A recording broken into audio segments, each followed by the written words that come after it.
आपके साथ मैं हूं फिजा काजमी। केरल विधानसभा चुनाव की 140 सीटों पर मंगलवार यानी 6 अप्रैल को मतदान होना है।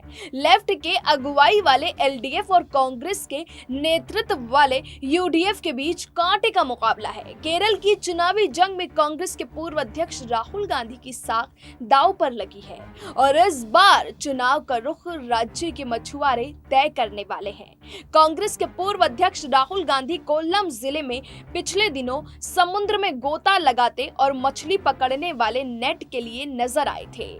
ये वही इलाका है जहां बड़ी संख्या में मछुआरे रहते हैं और केरल की सियासत में अहम भूमिका अदा करते हैं। ऐसे में सवाल उठता है कि राहुल गांधी मछुआरों के सहारे केरल चुनाव में करिश्मा क्या दिखा पाएंगे या नहीं।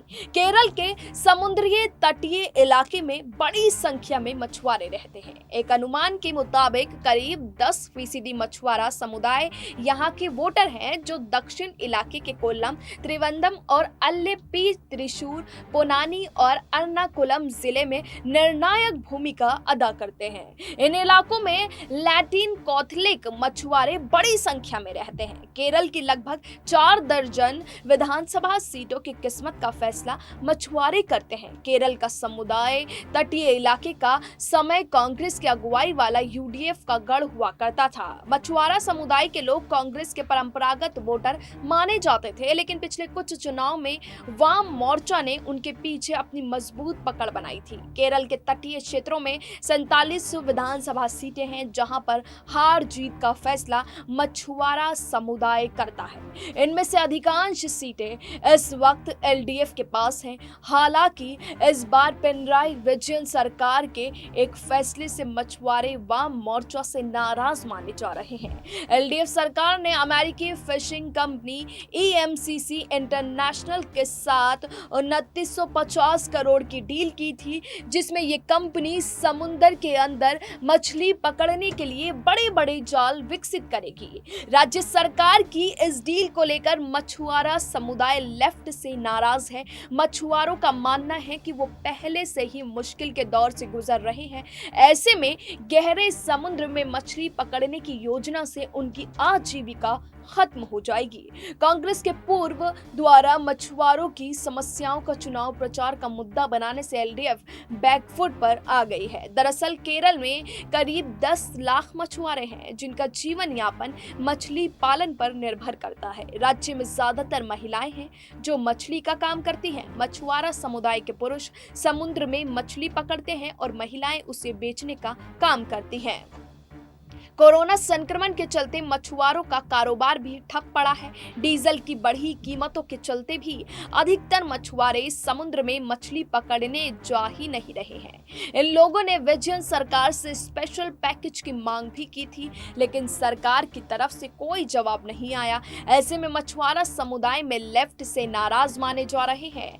ऐसे में मछुआरा समुदाय को यूडीएफ को साधना शुरू कर दिया है। कांग्रेस के पूर्व अध्यक्ष राहुल गांधी ने समुद्र में गोता लगाया और मछुआरों के साथ मछली पकड़ने के साथ उनके लिए अलग मंत्रालय बनाने की मांग भी उठा डाली।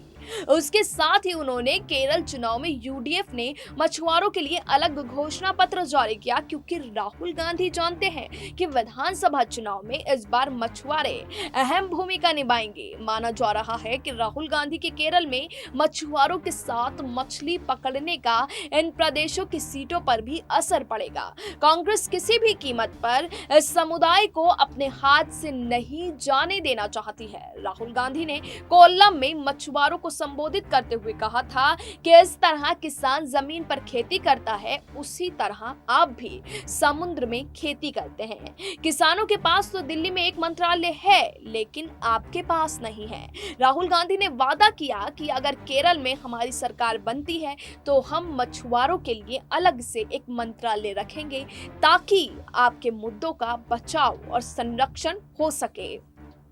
राहुल गांधी की मछुआरों के बीच सक्रियता और कांग्रेस के आक्रामक रुख को देखते हुए मुख्यमंत्री पिनराई विजयन ने डील तो अमेरिकन कंपनी के साथ कैंसिल कर दी, लेकिन मछुआरों की नाराजगी को दूर कर पाएंगे, ये एक बड़ी चुनौती बन गया है।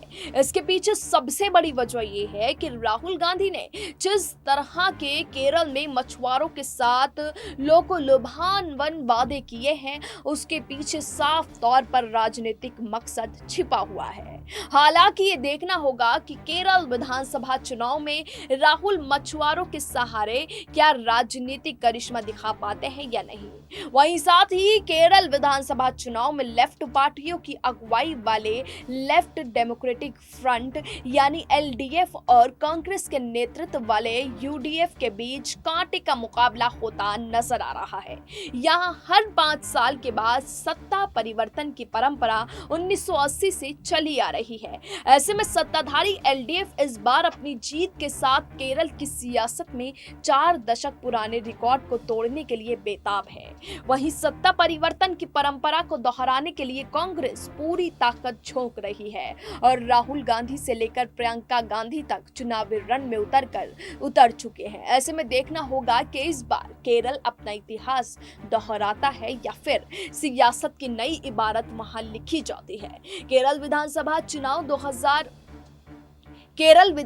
चुनाव 140 सीटों पर 6 अप्रैल को वोटिंग होनी है। ऐसे में एलडीएफ और यूडीएफ के साथ बीजेपी ने भी अपनी पूरी ताकत झोंक दी है। केरल में 1980 के बाद से सत्ता पर काबिज होने के बाद किसी भी राजनीतिक दल या गठबंधन को लगातार दोबारा जीत नहीं मिली है।